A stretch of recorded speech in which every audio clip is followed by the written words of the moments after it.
अमरावती जिल्ह्यात मान्सूनपूर्व पावसानं शेतकऱ्यांचं मोठं नुकसान झालं आहे. जिल्ह्यातल्या आखतवाडा शेतशिवारात ज्ञानेश्वर बेलूरकर यांचं 6 लाखांचं नुकसान झालं आहे. अमरावती जिल्ह्यात मान्सूनपूर्व पावसानं उन्हाळी पिकांचं नुकसान झालं आहे. जिल्ह्यातील आखातवाडा शेतशिवारात शेतकरी ज्ञानेश्वर बेलूरकर यांच्या शेतात मूग, कांदा, तीळ या पिकांची लागवड केली होती. यासाठी त्यांना 1.5 लाख रुपये खर्च आला. मात्र वादळी वाऱ्याच्या पावसानं या तिन्ही पिकांचं नुकसान झालं आहे. उभं पिकं आडवी झाल्यानं लागवडीचा खर्च देखील निघणार नाही अशी त्यांची स्थिती आहे.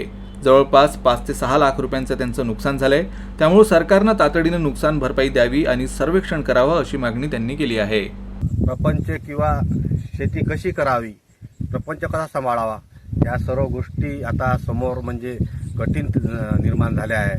म्हणून या सर्व नुकसानाची शासनाने पाहणी करून त्याचा योग्य पंचनामा करून शासनानं मदत करावी ही शासनाकडे अपेक्षा आहे.